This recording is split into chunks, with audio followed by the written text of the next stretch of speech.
Hello friends, आप सभी का हमारे यूट्यूब चैनल पर स्वागत है। तो अभी हम बात कर रहे हैं आपकी घटना चक्र की, जो हमने सीरीज स्टार्ट की है पूर्वावलोकन की, जिसमें आपका जो टॉपिक है वो हमारा पर्यावरण पारिस्थितिकी तंत्र है।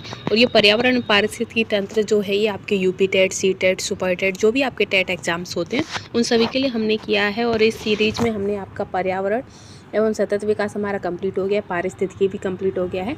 आज हम आपको कराएंगे जैव विविधता।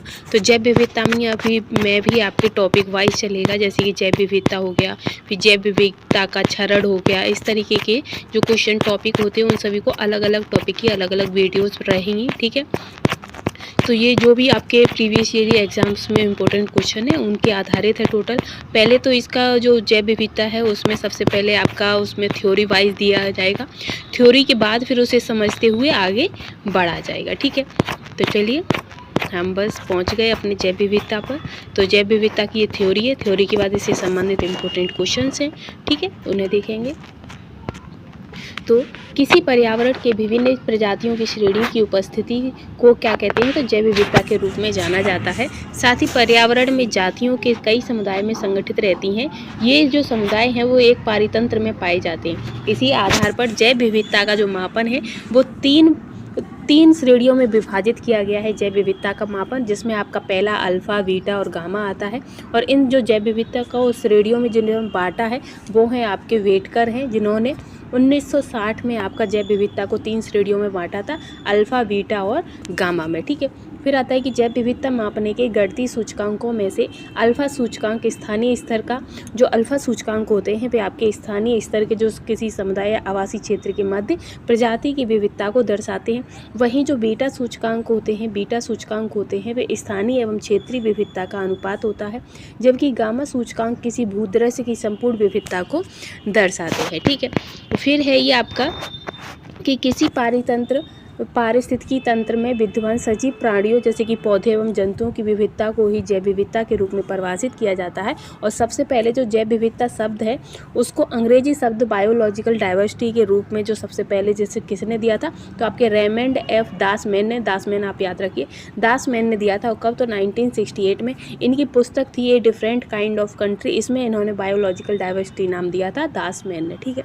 उसके बाद कुछ दिनों के बाद जैव विविधता को अंग्रेजी शब्द बायोलॉजिकल डाइवर्सिटी से बायोडाइवर्सिटी के रूप में ट्रांसफ़र कर दिया गया था। और बायोडाइवर्सिटी के शॉर्ट फॉर्म में ये किसने कहा था? तो ये आपका W.C. रोसेन ने कहा था, ठीक है।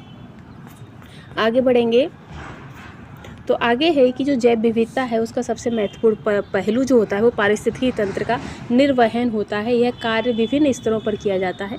जैव विविधता विभिन्न स्तरों तथा आनुवांशिक जाति, समुदाय व पारितंत्र के स्तर पर विभिन्न प्रकार के कार्य करके पारिस्थितिकी तंत्र का निर्वहन करती है, ठीक है। वहीं आता है कि जो जैव विविधता है, तो जैव विविधता के विषय में जागरूकता फैलाने हेतु जैव विविधता दिवस और जैव विविधता दशक मनाने जैसे आयोजन किए गए।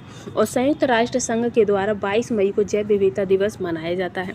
वहीं जबकि कई देश ऐसे हैं जहां 29 दिसंबर को जैव विविधता दिवस मनाते हैं। 29 दिसंबर 1993 से संयुक्त राष्ट्र जैव विविधता अभी समय प्रभावी हुआ था, इसीलिए उसको 29 दिसंबर को भी मनाते हैं, ठीक है। फिर आता है कि संयुक्त राष्ट्र संघ ने दिसंबर 2010 में प्रस्ताव संख्या 65/161 के माध्यम से 2011 और 2020 को एक संयुक्त जैव विविधता दशक के रूप में घोषित किया था। संयुक्त जैव विविधता दशक के रूप में किसे? तो ये आपका 2011-20 को किया गया था। वहीं भारत का जो प्रथम national centre for marine biodiversity जो सेंटर है ये आपका कहाँ पर है? तो ये आपके गुजरात के जामनगर में स्थित है। इस केंद्र का जो उद्देश्य था वो समुद्र तटीय क्षेत्रों में स्थित जैव विविधता की सुरक्षा करना है। यह सार्वजनिक एवं निजी PPP की भागीदारी से गठित होने वाला भारत का पहला अनुसंधान संस्थान था।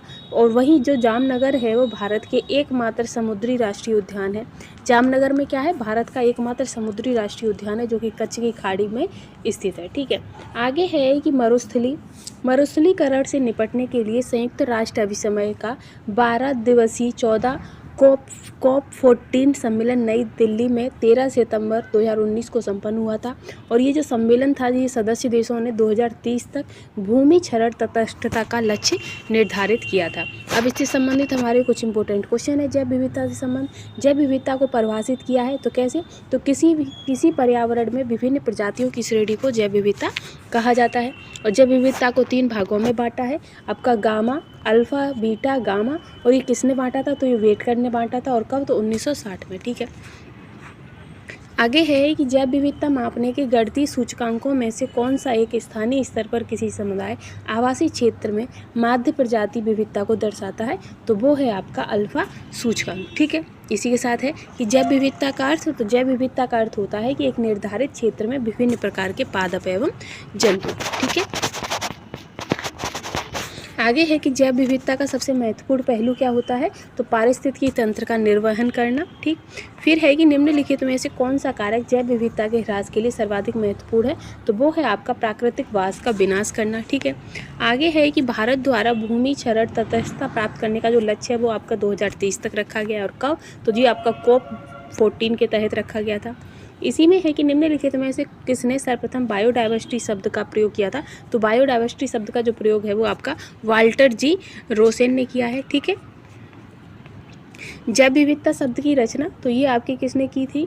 तो वाल्टर जी रोसेन ने की है। ठीक है, आगे है कि संयुक्त राष्ट्र संघ ने 2011-20 के दशक को निर्दिष्ट किया है। तो कैसा? जैव विविधता दशक के रूप में निर्दिष्ट किया है। आगे आता है संयुक्त राष्ट्र, ये वही क्वेश्चन है रिपीटेड, तो इसका आंसर हो जाएगा जैव विविधता दशक। ठीक है, आगे रहेगा कि भारत का प्रथम national centre for marine biodiversity किस शहर में है? तो ये आपका जामनगर, गुजरात जामनगर में है। ठीक है,